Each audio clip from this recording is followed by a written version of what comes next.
All right, we are here with Winter once again. It seems like we've talked quite a bit today. Your promise so far, you said you weren't going to drop a map. You went 2-0 against HBOL.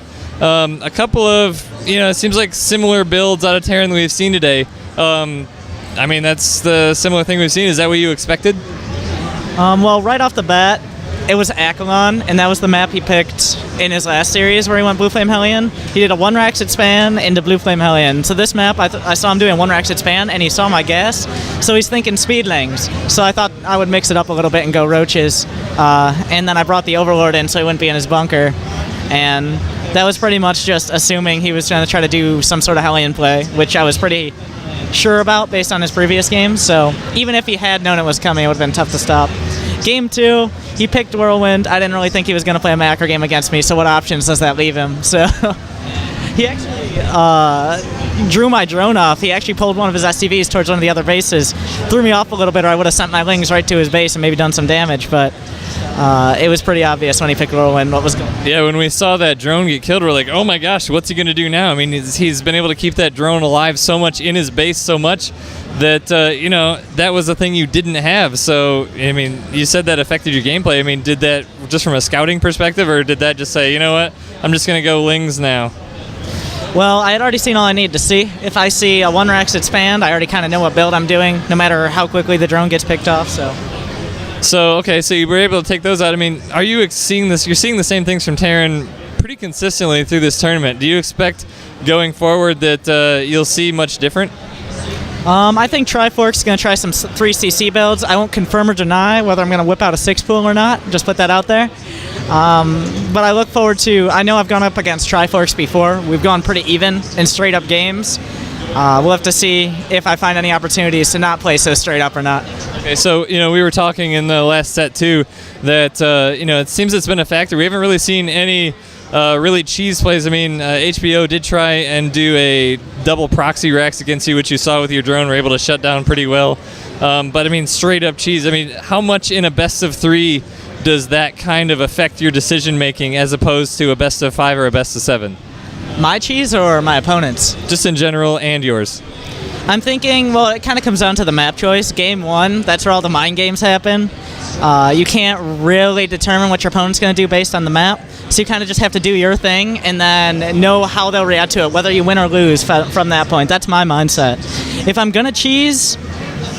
Well, I'm not going to give anything away, but I like, in Game 1, you usually see a lot of cheeses. Game 2, not so much, which is the mind game that starts happening. If a cheese happens in Game 1, are they going to do it again this time? They're not going to do it. Maybe, who knows, but I like to just kind of think one level. I don't try to outthink my opponent on that. I don't try to get build order wins most of the time, unless I really hedge my bets. Like, of course, I went Mass Roach last game a couple games ago, but I don't like to kind of pigeonhole myself into one strategy a lot of the time. So if I do a sort of cheese, either I'm desperate or I think it's a high chance of winning. And, we've, as long as we're here, we're chatting so much today, how much does it really impact you, knowing that, obviously you didn't come here knowing that you were going to play mostly Terran, but you've got another Terran coming up, and assuming you can beat him, given your previous statements you would be sad if you dropped a game, then you may have a chance of going up against another Zerg. I mean, how comfortable have you gotten playing Terran and going forward coming up to possibly another race? I'll take a ZVZ any day over ZVT. ZVZ is by far my best matchup. ZVZ is a very linear matchup, so that means there's not too many things they can do, too many styles they can pull out that you can't be prepared for. While ZVT, there's a huge amount of openers, and there's a huge difference from one Terran to the next, the way they play a certain style or anything like that. So I feel a lot more consistent, actually, in ZVZ. But with playing this much ZVT, I've made sure to put out a wide variety of builds so that my opponent coming up doesn't know exactly. He hasn't pigeonholed me into one type of strategy. So it's going to be kind of a toss-up what I'm going to do next. Great. Well, thanks for your comments. And just one more question before we go. I mean, this is more of a con than a LAN and stuff. How many cons do you go to, and what's been your favorite thing of this one so far?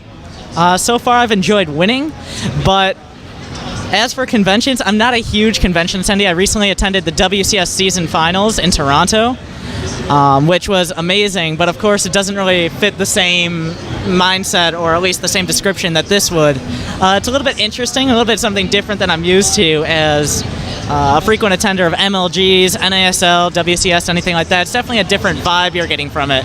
I'm still going to try to have to wrap my head around it, but it's kind of interesting, I think.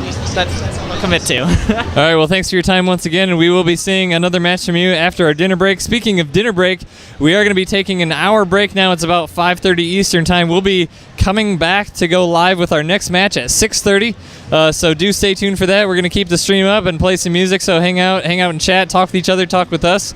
We'll be back in an hour with, it will be Winter versus Triforce, which is due to be a good game, so we do expect you to stay tuned for that. And also, while you're at it, go out and follow at WingNetSC, at Winter Starcraft, might as well. Starcraft Winter? Oh, then I tweeted to the wrong person a few minutes ago. He says at Starcraft Winter, and at Galligation, and at SC2CTL. You notice that's the channel we're casting on. That's the we are the casters for the StarCraft 2 Community Team League, which is on a bit of hiatus now between seasons, but they've been nice enough to allow us to use that channel today. So do stay with us, follow all those things, and we'll be back at 6:30 Eastern time with Winter versus Triforce. See you then.